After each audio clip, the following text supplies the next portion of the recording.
see if I can invite him here.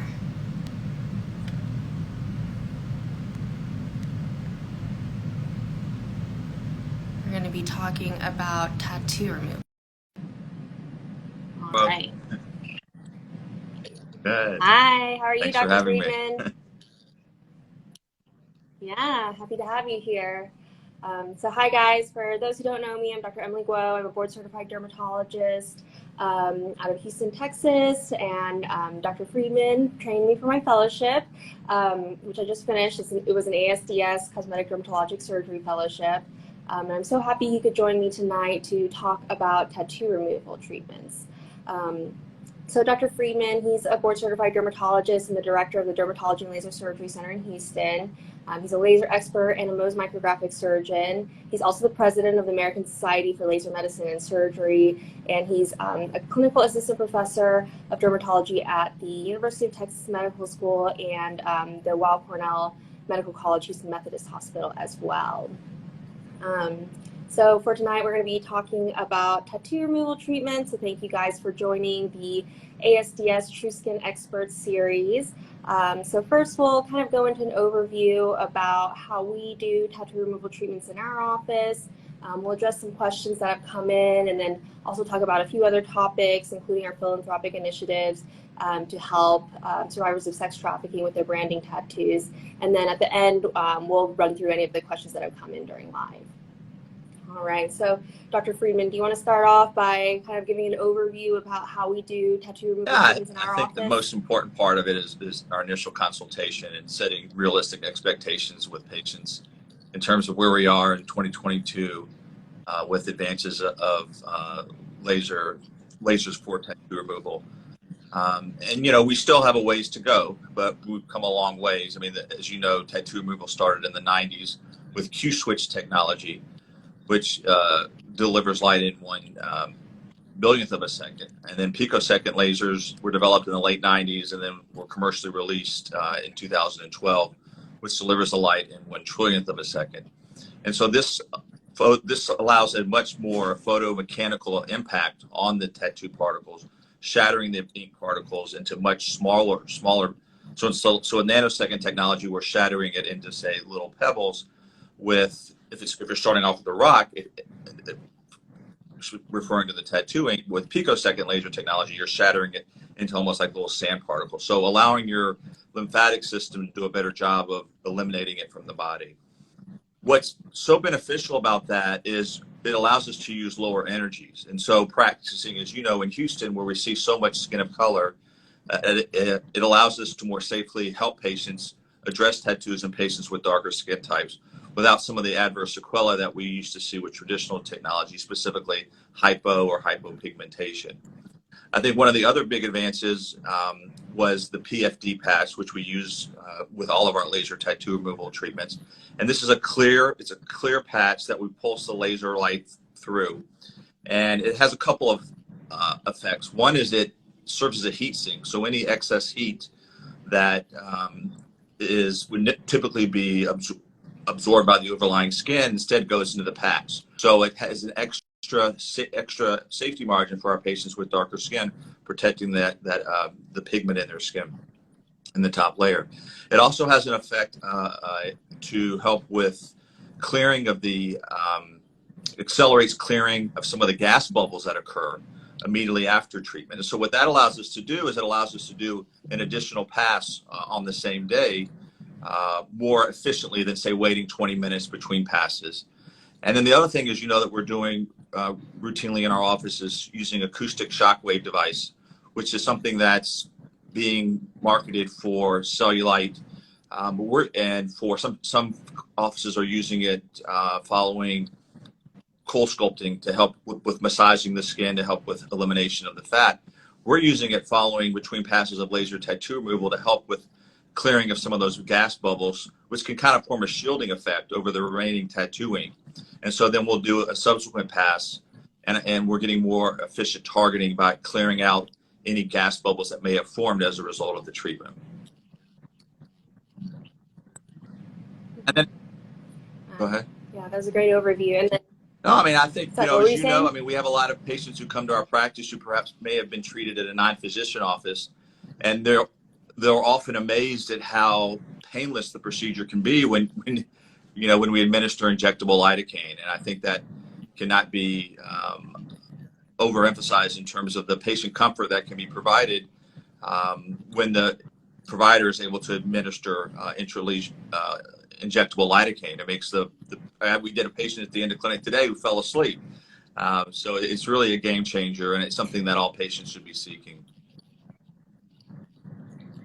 Yeah, that was the other thing that I was about to bring up was it seems like there's a lot of patients who, if they've gone elsewhere for tattoo removal at non-physician offices, they come in and they're just amazed at how much easier it is with the injectable lidocaine. And, sometimes when patients have been at other outside places, they've not even had any sort of form of anesthesia, not even topical.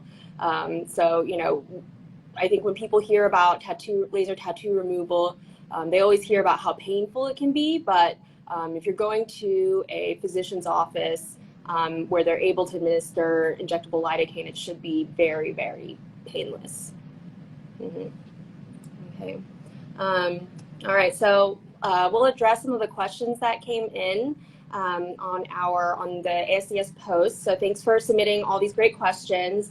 I think a lot of them had to do with new and emerging technologies. So I'll answer this question, and I'll give you the next question, Dr. Friedman. From Tattoo Removal Alternatives, they wanted to know, when do you think we can expect more effective and safe procedures, and what is your opinion about Extatin Clean, Terrasa Tattoo Removal Patch Clear, and other future technologies? So as Dr. Friedman mentioned, there's been a lot of advances in the field of tattoo removal over the past couple decades already.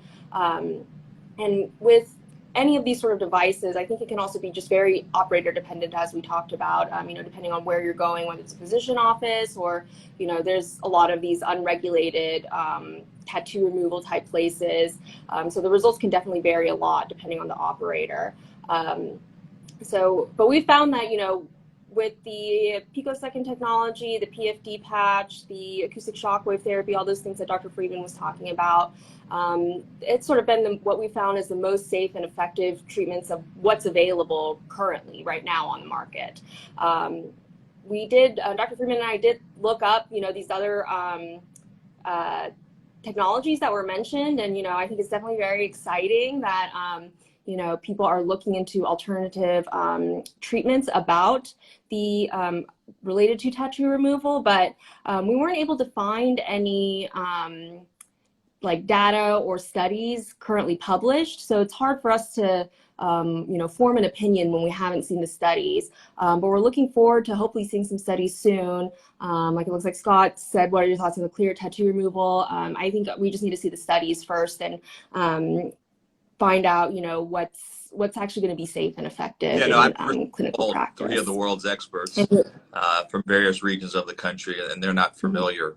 So, I would love it if, as president of ASLMS and obviously very involved with ASDS, if there is data regarding this technology, please submit it to the ASDS meeting, submit it to the ASLMS meeting so we can evaluate it. We'd love to get it into our hands and see what it does in clinical practice. But right now, there's really nothing available, as you and I, in terms of the data regarding these alternative technologies. I will say, from somebody who gets asked on a daily basis, what's new? Hey, doctor, what's new? That, what I often tell patients is what's new isn't always necessarily what's going to be better. I mean, we have technologies that we've been doing now for over 2 decades that are well proven, that are safe in the right hands, that have reproducible results. We know how they work on all colors. We have the safety data. We've treated all skin types, and that, to me, for patients who are coming in seeking treatments, that is important to recognize. Now, we're also always looking at new emerging technology. As you know, we have 4 new devices in our office right now that we're evaluating. So we would be more than happy to meet with or speak with some of the researchers associated with any alternative technologies and see how they work in our hands. Yeah. And, I'm speaking for myself, but I think I also speak for Dr. Friedman. Part of why we got into lasers and energy-based devices is just so exciting about all the new technology that's upcoming. And so hopefully, there'll be some new breakthrough on the horizon. And then speaking of other new devices, so a couple people were interested in our thoughts on the new microcoring device, which we actually did just get into our office about a month ago. And so for those who don't know, is a novel microcoring device where it actually extracts small cores of the skin, and that heal without leaving a scar. So, it's currently FDA approved for the treatment of moderate to severe wrinkles in the mid and lower face, but certainly there's a lot of other applications that people are excited about: scar treatment, potentially treating tattoos. So what are your thoughts there, I think Dr. it's Friedman? exciting. It's very early. I think we're learning, as in the terms of how to counsel patients in terms of the recovery. We're seeing a little bit the recovery. We are seeing some associated redness after the procedure that takes a little bit longer than we anticipated. But again, this is just kind of anecdotal. It's still very early on in terms of our experience. But I do, based on what I'm hearing from colleagues who have had the technology longer, they're excited. Some of the early results, as you mentioned, for what they're seeing along the lower face, which is an area that we struggle with. As you know, we're trying it out for certain types of scars. So, again, it'll be interesting to see how it works. I think one issue that we're still learning about is patient comfort, especially, depending on where you're practicing. We're having a little bit of difficulty getting lidocaine with epi. So we're having to be creative in terms of if you're doing tumescence or, the type, this is a type of procedure where if you want to have lidocaine with epinephrine, not only for patient comfort, but for hemostasis. And so I think, we're working with dental blocks and regional blocks. And so that's requiring the procedures taking a little bit longer than we would originally anticipated. But I'm very excited. I think it's going to have some applications for some of those lines that we see on the lower face as well. That can be a little bit more challenging and less responsive to traditional therapy. So I kind of see it as something that we'll use perhaps in combination with other modalities that we have so much success with already. So let's say a patient's coming in. So in our practice, if we're doing a more aggressive type of resurfacing procedure, let's say on the face and neck, we're typically working with an anesthesiologist for patient comfort who's administering something like propofol. So the patient's breathing on their own, but they have no recall of the procedure, kind of like when you have a colonoscopy. So I can envision maybe doing, the upper part of the face, the neck, with traditional ablative fractional resurfacing, then perhaps using Ellacor for this area along here in combination, as a, with the, Ellacor here and the resurfacing everywhere else. So that's kind of where we are right now. We've had it for less than a month, so but we'll certainly report back and publish our findings. Yeah. Dr. Friedman, have any of our colleagues talked to you about use with any tattoos, or is that still something that, people haven't really done? Nobody's mentioned it yet. I mean, it's an interesting idea because obviously, depending on how much coverage that you're delivering, you're removing these, as you said, these little micropores, which can be almost 8% of the skin surface. I don't think would be a very efficient way of doing it. But I think, as you know, we're looking at it for certain types of hypopigmented scars that are small. I know Jill Weibel is looking at it as well. So I know she's looking at it off the face as well. So I think time will tell. Yeah, I think it'll be interesting to see, if there's any future studies about tattoo removal and what the outcomes look like and how many treatments are needed.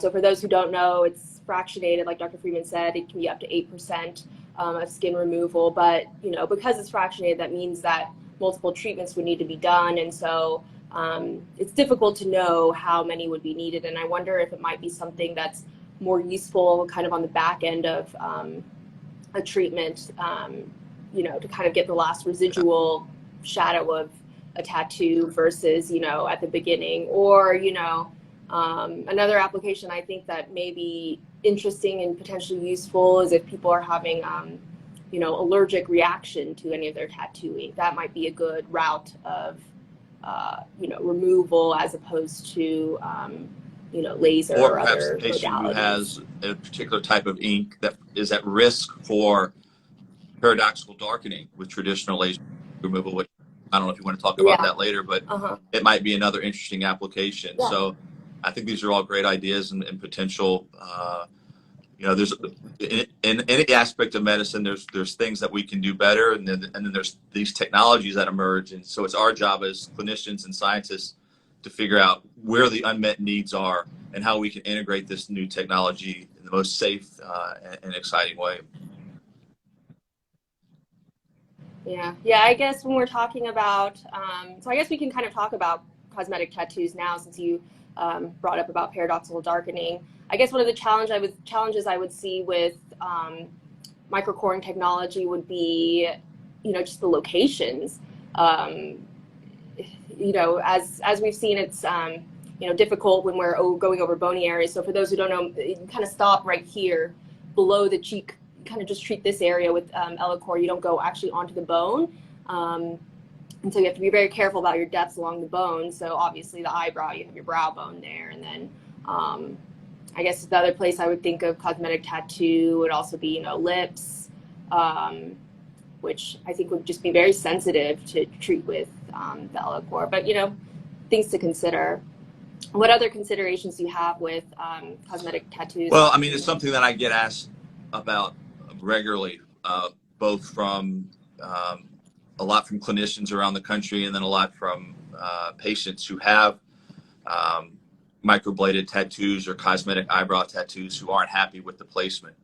And as you know, we've published on using picosecond laser technology with really nice results. But I think even in the best of hands, as you know, the inks are unregulated, and there are certain types of inks that can paradoxically darken with traditional laser tattoo removal. So, best practices are to start with a test spot if you're gonna proceed with this. And so what we'll typically do is we'll use the smallest spot size available, which is typically a 2 millimeter, and we'll just test one little area. If it's typically if it's traditional black ink, it's less of a concern. What we worry about are the brown inks, white inks, red inks can sometimes be challenging. And so the concern is that with those certain types of inks, if they're treated with traditional laser tattoo removal, they can actually darken, which is can be very frustrating. And so you test it out, you bring the patient back, assuming that they have a nice result, then you can go ahead and treat the entire area, or sometimes we'll do a second test spot. Other kind of pearls that we've learned over the years of treating microbladed or cosmetic eyebrow tattoos is using that PFD patch that we talked about, because I think it has an extra, safety margin in terms of protecting the hairs. And then we'll also use a lubricating jelly that we'll apply to the eyebrow as well. And I think that, again, has an additional protective factor to protect the eyebrow when you're treating these cosmetic eyebrow tattoos. But when you do all that properly and your test spot is successful, I found that these have been really actually some of the most gratifying tattoos to treat because of how responsive they are, because the ink is typically not as deep. And so, if you go to someone who has experience, make sure they have experience treating your skin type. I would ask for a test spot treatment. But these can be very gratifying and successfully treated. But again, just being careful on the front end, since we have no idea what ingredients your tattoo artist used to place that cosmetic eyebrow tattoo. Yeah, and another point with the microblading eyebrows, which have been really popular lately for cosmetic tattooing. I'll always talk to patients too about the fact that the tattoo ink might change colors throughout the process, where it might look more orange as it's getting removed, et cetera, et cetera. Just, by default with, the microblading technique being to try to create a more natural look, I think that they mix a lot more colors together. And so, again, the test spot is great because it gives us all, comfort level with what what to expect afterwards. But even throughout that treatment, there might be different colors that emerge. And so some of our patients have actually been successful at contacting the place that they went and getting a list of ingredients, which is helpful because sometimes even tattoo inks that look more black, it turns out there's a lot of reds in them.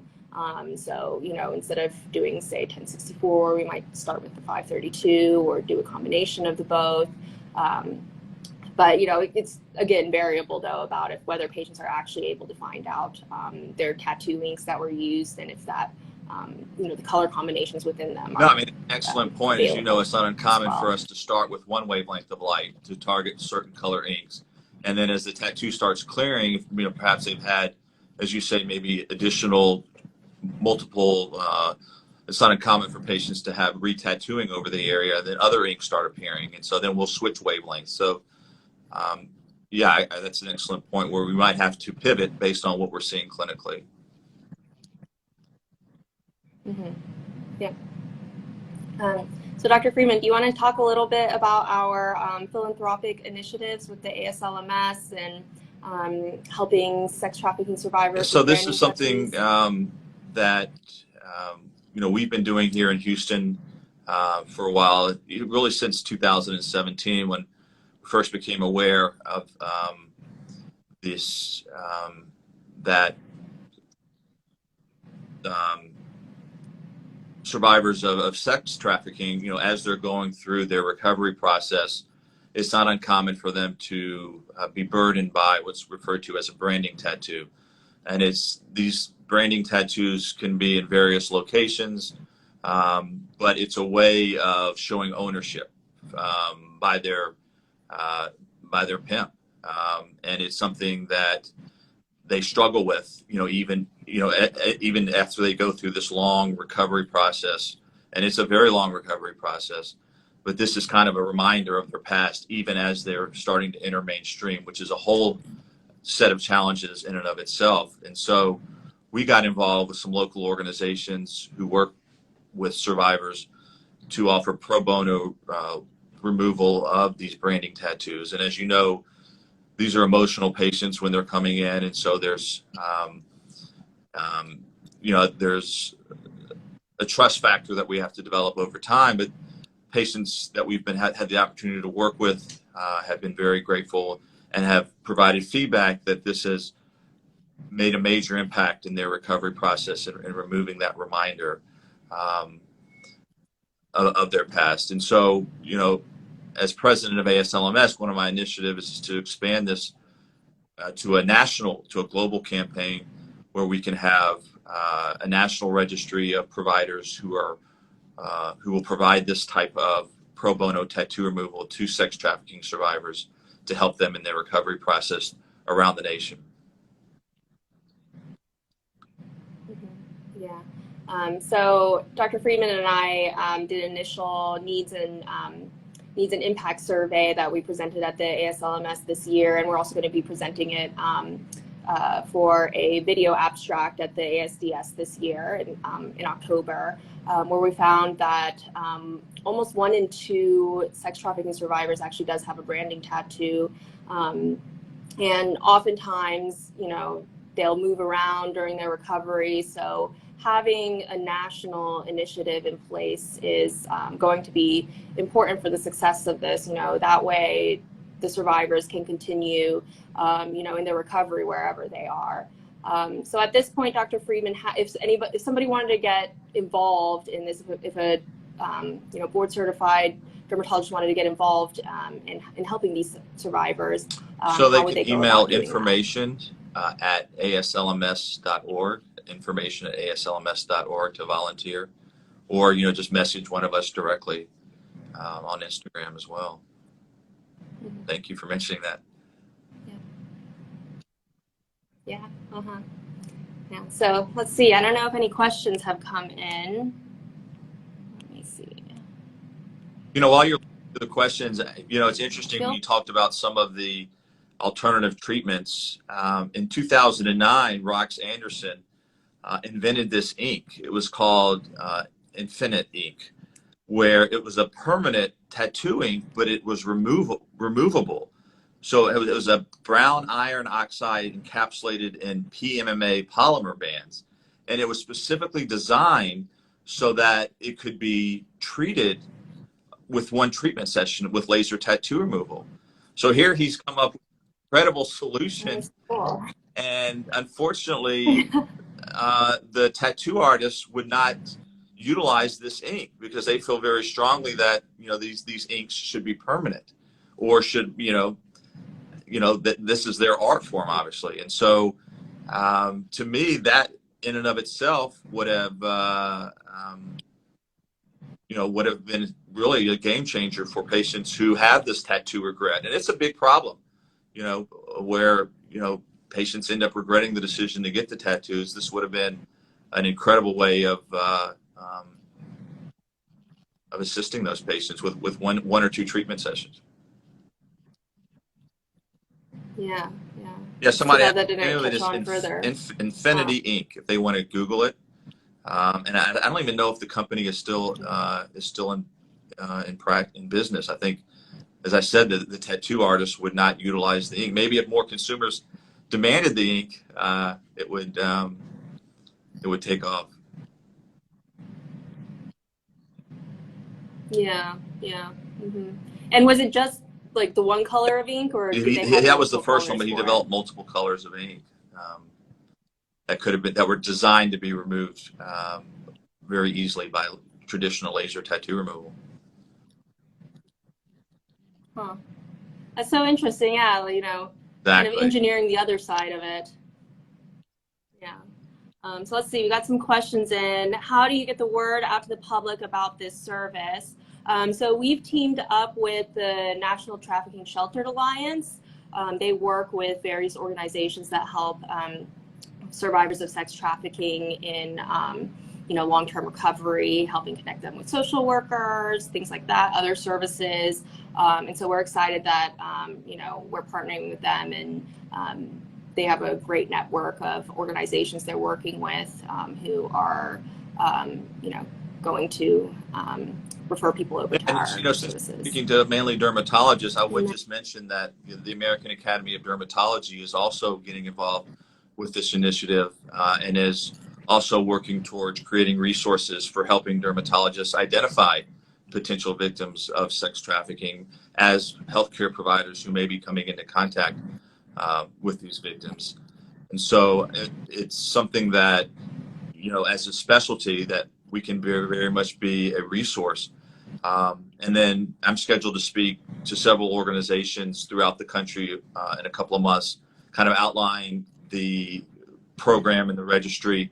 And, these programs are going to be the referral source for these survivors, because, again, it's such a long recovery process that, it's going to be best suited for survivors who are pretty much towards the end of their recovery process, and now they're ready for this next step.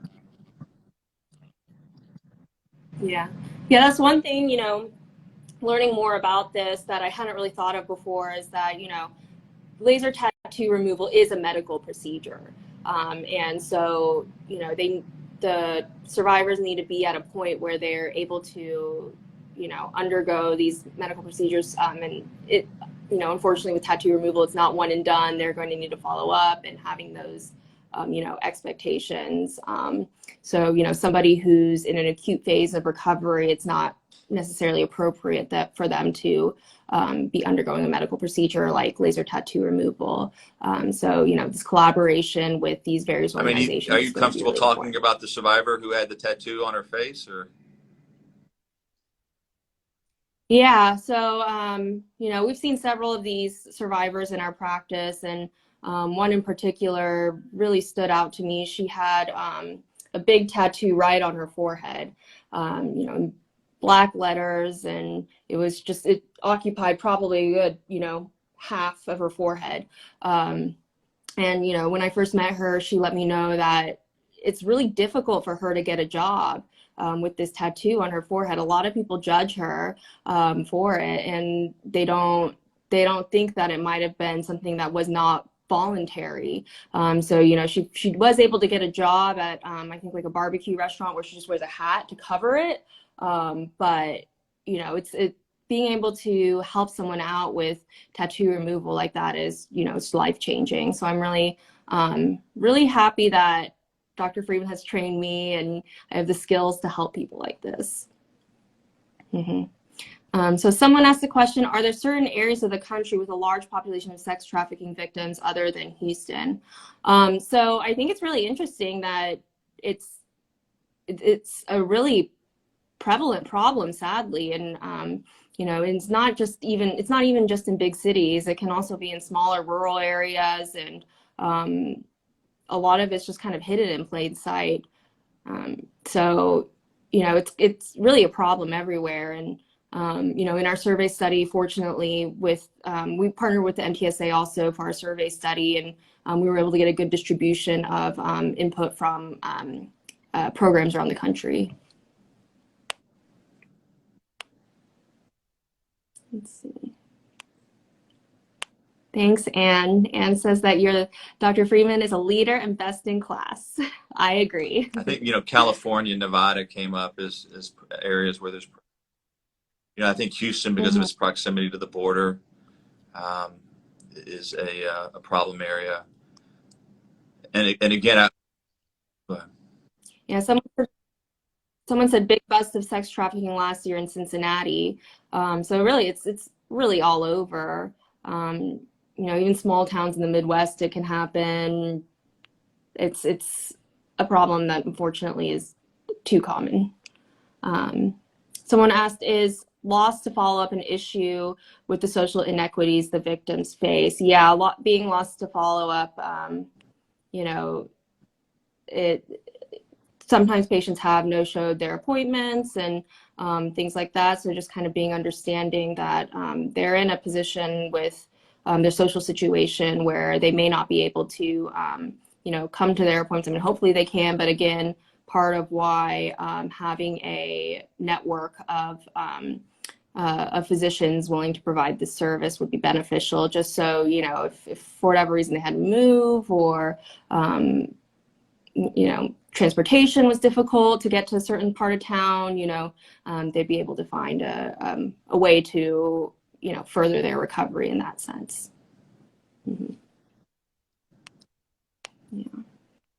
I was just talking to a survivor last night on a call, and she was just saying how emancipating it was having the tattoo removed.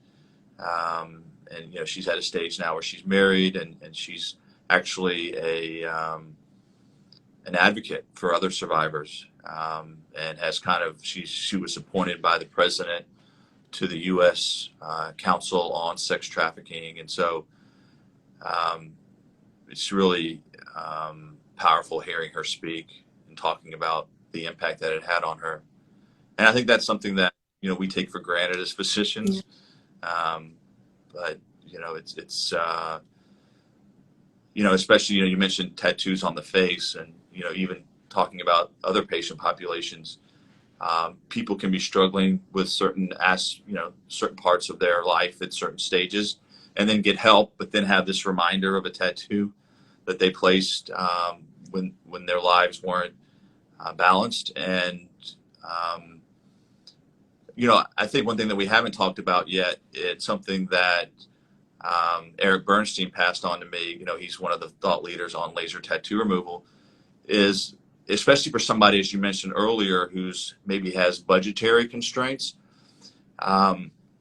is the misconception by a lot of patients that they want to get in as quickly as possible for their next treatment. When in reality, there's several advantages to just waiting. And as the more I do of this, the more I start to space the intervals between treatment sessions. And a lot of times patients will say to me, well, I want to come back as soon as possible because I want to get this tattoo removed. And I have to kind of re-educate them and redirect them, like, well, actually, your lymphatic, your immune system, your lymphatic system needs time to clear these ink particles.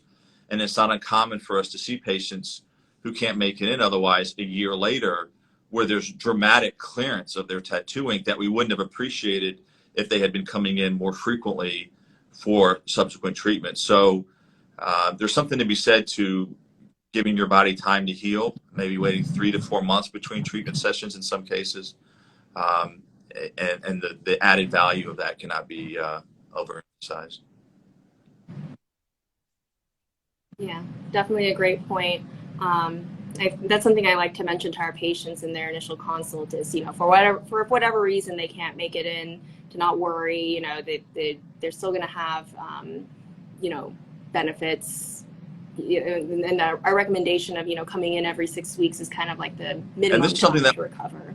that you and I are also seeing for other conditions associated with pigmentation that we treat also with this technology. So we haven't talked about that yet, but picosecond and nanosecond technology that we've been discussing for the last half hour for the laser treatment of tattoo removal has this whole other aspect to it in terms of our ability to target pigmentary conditions. So conditions and conditions including birthmarks. And just to show the safety of the technology, it's not uncommon for us to treat a birthmark associated with hyperpigmentation, such as a nevus of Oda, in newborns as young as a month of age. And so, I kind of use that to describe to patients how safe this technology can be in the right hands. The fact that we're able to use it in babies with pigmented birthmarks, and actually, as you know, in our hands, certain types of birthmarks, when treated at a very early age, respond better because the skin is thinner. There's less competition for in terms of what we call competing chromophores or other targets in the skin. Because as you age, and you're exposed to sun, your skin tends to can develop more pigmentation over time, and so you actually have this therapeutic window that we'll often tell parents about and other referring providers that, including both vascular and pigmented birthmarks. As you know, we do a lot of cafe au lait macules in newborns, and the results can be almost, you and I were looking at some photos the other day of a newborn that we treated and how dramatic the results would be that we would never see in an adult.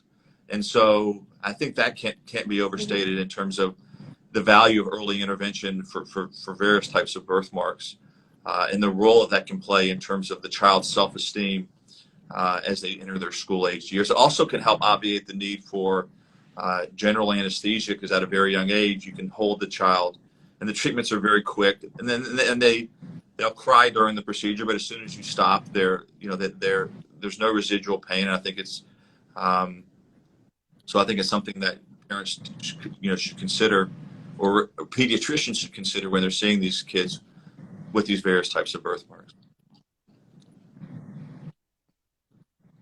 Yeah, it's unfortunate when parents come to us from doing their own research and they had been told that there wasn't anything to do about it. So if you guys see kids with birthmarks, definitely recommending early intervention, or at least evaluating with a laser expert to see if their condition is amenable to laser sooner rather than later would be beneficial. Because there's also some people come in saying that they were told that they should wait till the kid was older, but that's not. And the last thing, and I'll stop interrupting you, is because I think it's important, is using this picosecond technology in a fractionated way. So there's certain types of hand pieces that can be used with this technology that can fractionate the light, that can be very valuable when treating conditions such as acne scarring in patients with skin of color, when treating conditions where where less is more, such as melasma, patients who present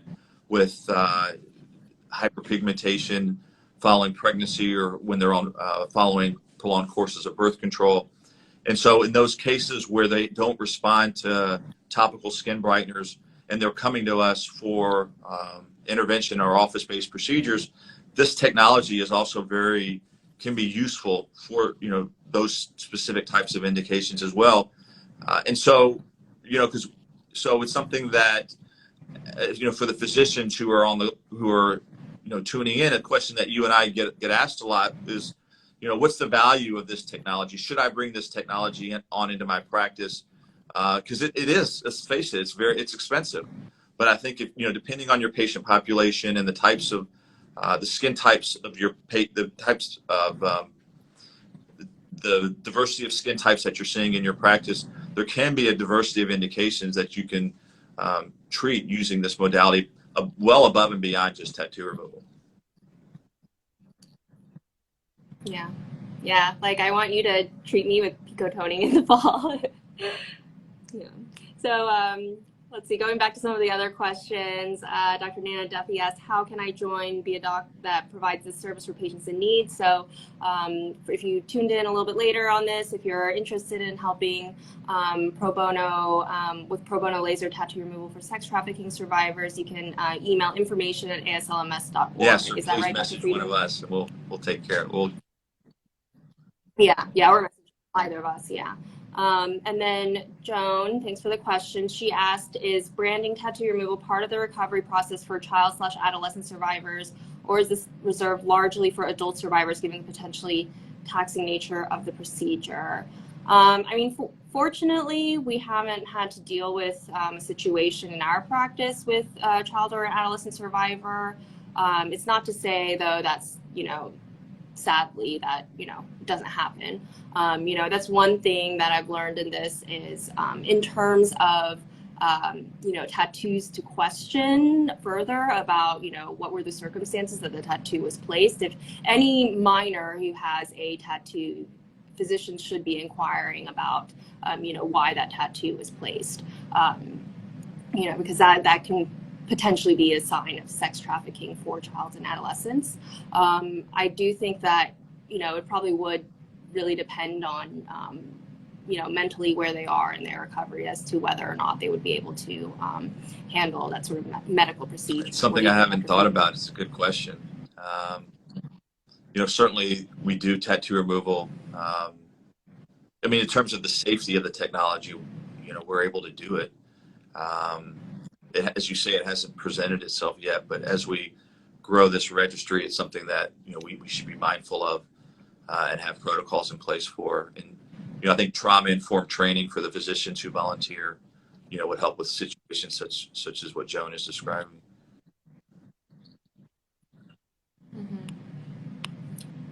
So someone wanted to know, are there different types or locations of tattoos that are more difficult to remove? Struggle with the hands can be challenging, I think. I think as you get further from the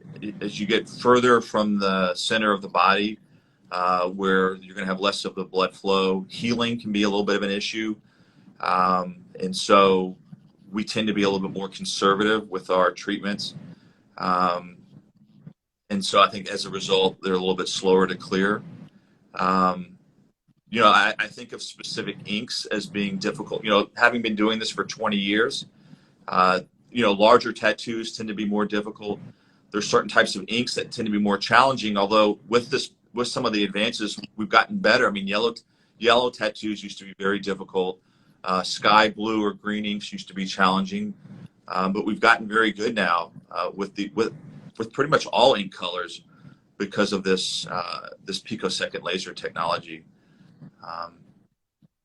But I would say, the tattoos on the extremities are typically more challenging. Yeah. I don't know, correct me if I'm wrong, but it seems to me like the feet are actually harder than the hands because of, they're even more distal. I was thinking back on, one of our patients that we've been doing the pro bono work on. She had a tattoo on her ring finger, and hers actually did quite well, despite the location. Yeah, I guess I'm just thinking about the larger tattoos. Yeah, as you say, some smaller ones do very well. I'm thinking about larger tattoos specifically. Yeah. And I think fresh tattoos are also more difficult to treat in terms of types. So, if it's older and the ink is a little bit more faded already, that's easier than when somebody comes in, they're like, I got this tattoo a month ago and I regret it. And then it's like, okay, well, it might require more sessions. And then cover up tattoos. Somebody's gotten a tattoo and then they get another tattoo over that. I think that can be difficult. Let's see. All right, what other questions? Can different skin tones receive these types of laser tattoo removal treatments? I think, one thing we also haven't covered is spot sizes. So when treating patients with darker skin colors, we typically utilize larger spot sizes that have several advantages. One is that you're getting greater depth of penetration when using larger spot sizes with laser tattoo removal. It also helps minimize the interaction with the epidermal pigmentation. With the picosecond technology, because it's delivering the light so fast and it's shattering that ink particle so efficiently, it allows us to use lower energies, so we're more able to safely and effectively treat patients with skin of color. And then, as I mentioned earlier, the PFD patch has really been a game changer in our hands.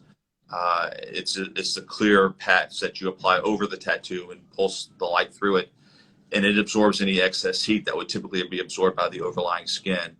And in our experience, it's made our ability to safely and efficiently treat tattoos and skin of color quite effective.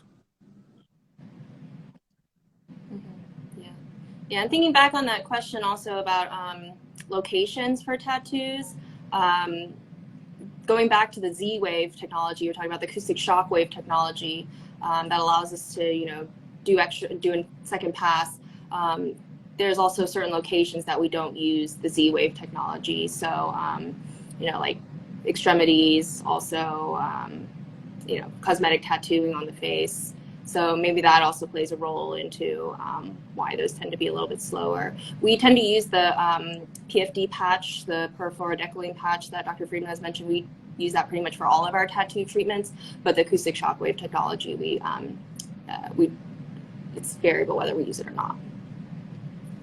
Anne wants to know, better to get it done in the summer or that's fall? an important question, Anne. Thank you. I think it's something that, especially in Houston in the summer, the most important thing is not to treat tan skin. So, it's not uncommon for us to have patients take the summer off because, no matter how rigorous they are with their sunscreen application, it's just been such a brutal summer that inevitably we're having a lot of patients who come in with tan skin and we're not able to treat them. So that's, really something that we talk to patients from day one, and we have to re-educate throughout the process of that. It's, we don't want the competition. So we don't want the competition from the tan skin competing for the laser light, which can ultimately cause the treated areas to lighten more than we would lighten more than the natural skin tone, or even darken. So we want to put everything in our favor and not treat tan skin. Mm-hmm. Dr. Nana Duffy wants to know, treatment of PIH with laser. Do you like the 1927 nanometer?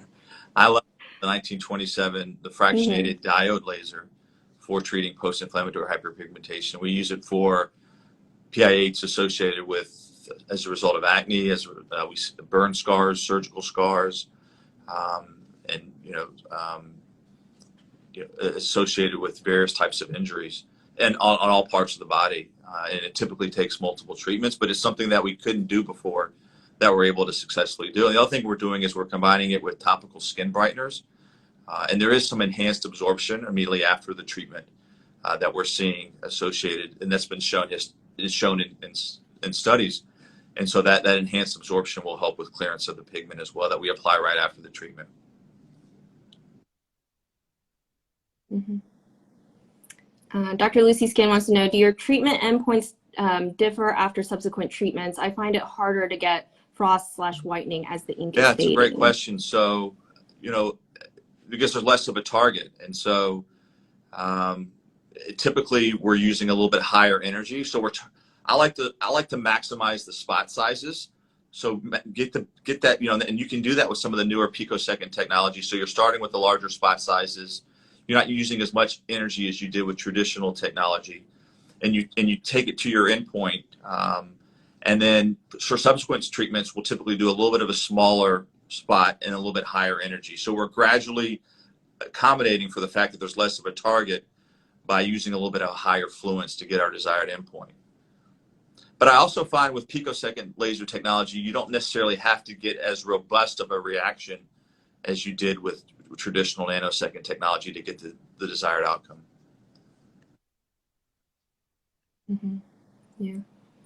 And I think also, with the subsequent treatments, part of having that initial baseline photo is important because, you know, we'll reference that sometimes too, just to make sure we have our landmarks, you know, correct with the tattoo, especially after, you know, it's been injected with the lidocaine with epinephrine. Sometimes it kind of blanches out and can be more difficult to see. And something you and I have treated as well as hemosiderin staining, which is staining associated with iron deposition from, we sometimes see it for patients in the lower eyelids following bruising associated with rhinoplasty or previous trauma. Sometimes we had that one patient, as you know, who had, you want to tell her story? Yeah, so she was getting an iron infusion, and the iron infusion actually extravasated. And so she had a huge area of hemosiderin staining on her arm. And so we test spotted a few different laser wavelengths for her, both Q-switched and picosecond technology. And ultimately, we settled on, I think it was the 730 nanometer picosecond as the, oh, 785, okay, as the best one, both in terms of outcome and then also the healing too. Because actually, I think all of them were pretty good. I think we tested the 730 pico, 785 pico, and the 630 Q switch, the 650 Q switch, and I think the 785 ended up being the winner just from both results. And then we'll sometimes, as you know, treat hemosiderin staining on the legs associated with maybe prior sclerotherapy. So that's very gratifying as well. Yeah.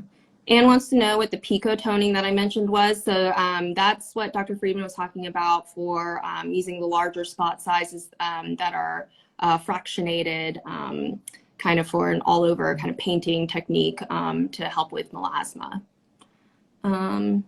Does local anesthetic affect tattoo clearance from the little bit of tissue distension? I mean, it's something that we do on all of our patients. And it's something that I don't see how you could do this treatment without it, you know, because it's just too uncomfortable. Yeah. Yeah. And I guess, you know, with the thinking about the technology, you know, you're shattering that tattoo pigment, and then the body's immune system is kind of what helps to clear it out. So, you know, that tissue distension is just going to be a temporary effect. So I don't think it would affect tattoo clearing. Yeah, very interesting to think about. Yeah. Great question. Okay. Anyone? I think we've covered all of our questions here. Fun. Well, thank you guys so much for tuning in to this Instagram Live with ASDS, the True Skin Experts. And thank you so much, Dr. Friedman, for joining. I